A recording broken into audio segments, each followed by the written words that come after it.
Hello everyone and welcome to Blaugrana Everything and welcome back to the channel and this our first ever match review as we look at FC Barcelona, who continue to struggle for form in La Liga with the latest defeat came at the hands of Atletico de Madrid. So without further ado, let's get into it. As we know, the match ended 1-0 in favor of the home side Atletico Madrid, who were on the balance of things worthy winners on the night as Barca left much to be desired overall.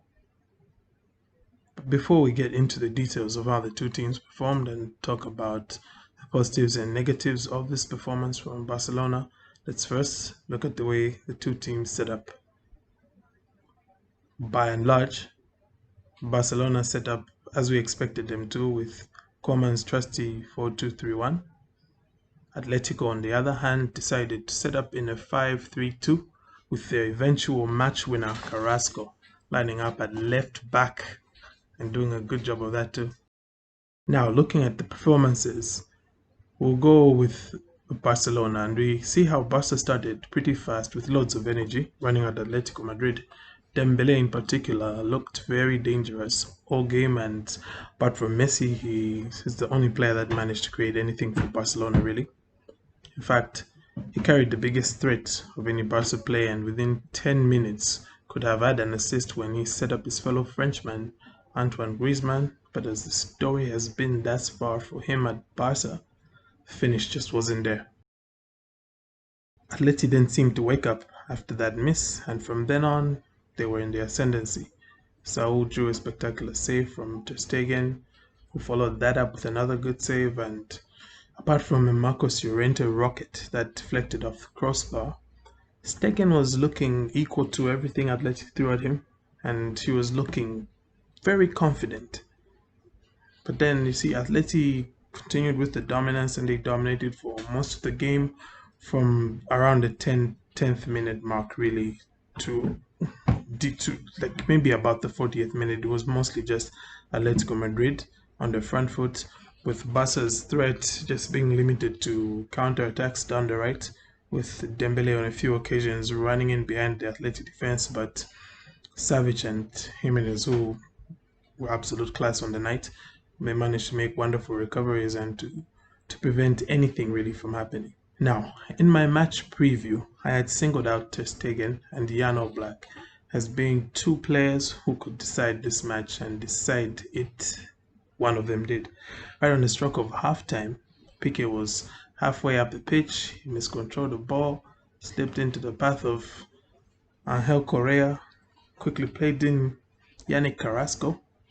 Stegen had read the move and he rushed out to intercept the pass. Unfortunately, his timing was off by just enough to allow Carrasco to just like cheekily nutmeg him. I mean, that was some filthy stuff, and he scored into an empty net.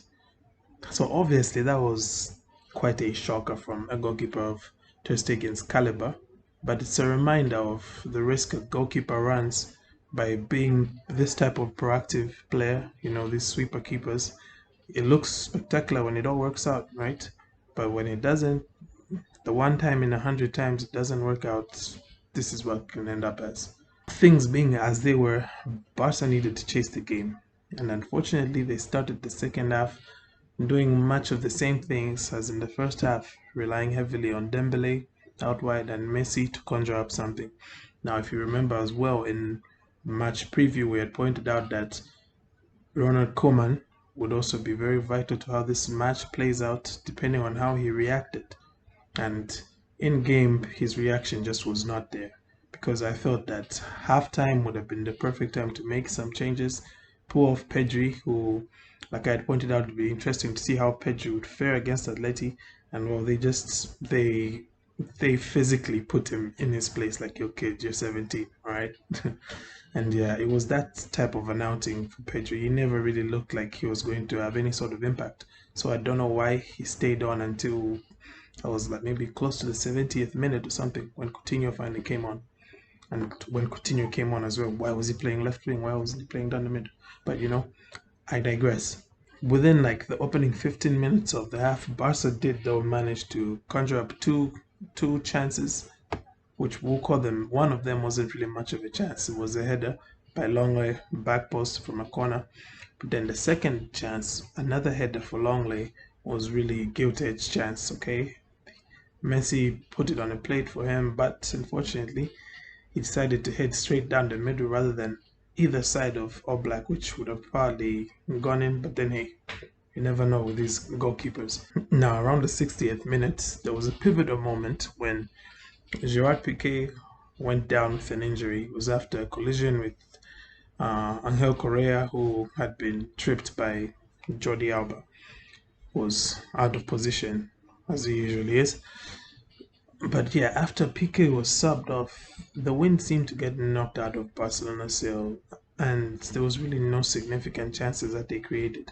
That wasn't until around the 85th minute when Sergi Roberto had a good chance, created by Dembele again. Went for a shot, but unfortunately he injured himself in the process of shooting, and so he had to go off as well with an injury. Barcelona ended the game with 10 men, and I'll just say, reflecting even more on some of the poor choices that Koeman makes, especially when his team is chasing a result, I do not understand why you have to use every substitute and take off all your defensive players and throw on every striker or winger that you have. You know, you kill the system of the entire team. But anyway, beyond all that, if Barca hadn't used up all their subs, maybe they could have brought on somebody like Alenya, I guess, or Ricky Puig. But you know, that's all besides the point. But now moving on to those two injuries, we do have some news regarding that. We know that Pique, we're being told, has sprained his right knee, although it looks a lot more severe than a sprain for me. But yeah, he sprained his right knee, and the forecast is that he's expected to be out for anywhere from 2 months to 6 months, depending on the severity. If it's pretty severe, he might need surgery, maybe even perhaps if there's a tear in there. But anyway, for me, I think this is definitely looking like at least a severe sprain. But yeah, more tests are expected to be done today on Sunday.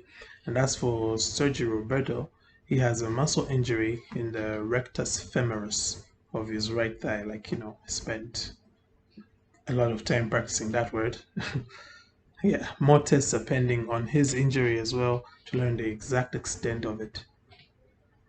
So now I'm going to move on to just talking about the positives and negatives, I think, from this performance. And I will start out with the negatives. The first negative, once again, as it's been for most of the season, is that Barcelona are not taking chances. Griezmann wasted the chance. Messi wasted the chance. Longley wasted the chance, and these were all pretty good chances compared to the chances Atletico Madrid got. I think these three chances were more clear cut, and the XG reflects it anyway. Barca's XG in this game was almost twice that of Atletico Madrid, and so we need to start putting those chances away, guys. We don't put them away, this is what happens. The next negative is our vulnerability at fullback, and it continues because, let's be honest, Sergio Roberto and Jordi Alba is probably the shakiest defensive pairing of fullbacks that you're going to find on any team that is in the Champions League or, you know, is expected to be competing for that trophy. And it showed again last night. Atletico Madrid had so many chances playing the ball in over the top, looking for that space behind Sergio Roberto, looking for that space behind Jordi Alba. The next negative are the tactical deficiencies of Ronald Koeman. Now, I've already touched on this, so I won't dwell on it too much, but Koeman needs to get his tactical act together, especially when it's pretty much looking like this 4-2-3-1 is just not going to pan out the way that he wants it to. Why can't he switch to a 4-3-3? Something the players are more familiar with, just to get some chemistry and some rhythm in them. Then try and use your 4-2-3-1, okay? Just do that. Next negative I saw was a lack of fight when the going gets tough. Now, this has been something we've been saying about Barcelona since Luis Enrique left, really. It's hard to believe that majority of the guys who were in this match for Barcelona actually played in the 6-1 against against PSG, and that they were actually there as well for the 3-2 at the Bernabeu when Barca scored literally the last kick of the game. There was Jordi Alba there was Gerard Pique there was Lionel Messi there was Sergi Roberto there was Marc-Andre ter Stegen. A lot of these guys were there then, but they just don't seem to have that mentality, that fight anymore. It's just not there. And of course, the last negative I will point out, because I might have too many negatives at the end of the day, so I'll just end on 5. Okay, the last one was the lack of depth in crucial areas. Now, this isn't the first time Barca has hamstringed themselves with terrible transfer dealings. We did basically the same thing last season when, just before sacking Ernesto Valverde, we shipped out Jean-Claude Todibo, shipped out Carlos Alenia, and I've forgotten who else, Rafinha, and Setien came in and he had no depth, he had no options.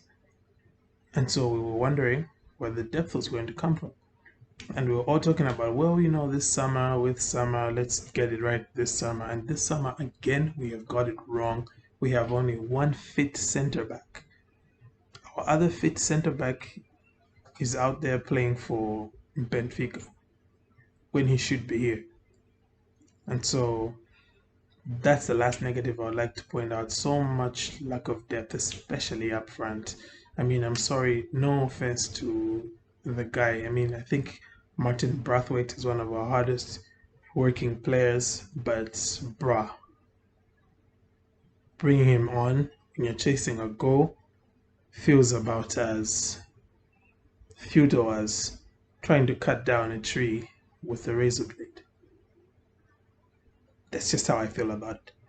Now, moving on to the positives, I'll be pretty quick here because I'm limited for time. My first positives are Dembele, De Jong, and Longley. I thought 3 of these guys had a good showing here. They were not spectacular, but then they were much better than anyone else on their team. Dembele was like the only guy who looked like he wanted to get at this Atletico Madrid team and create something. De Jong was the only guy who looked like he knew what he was supposed to do, aside from Longley. So yeah, these 3 basically are the only ones who seemed for me to understand what their role was and what they're supposed to do, and they did it well. And my final positive is, well, more of an optimistic view really, and that's that every cloud, guys, has a silver lining. So the injuries, the lack of depth, I lament them, but at the end they will force Barcelona to rely on one La Masia. And it's going to force Barcelona to use players like Ronald Araujo, players like Conrad de la Fuente, like Carlos Alenia, and like Ricky Puig. And so for me, that's definitely a positive, because I feel like when you have players like those, there will be more hunger in this team, and there will be more competition and more desire to succeed. And also, guys, Messi needs a break as well. Let's be honest. Well, that's the match review for me, guys. What did you think about the game? What did you think about Barca's performance? Leave your thoughts in the comments. Don't forget to like, subscribe, and I will keep you up to date with everything Barca. But for now, it's bye from me. See you in the next video where we preview the match against Dynamo Kiev and Forza Barca.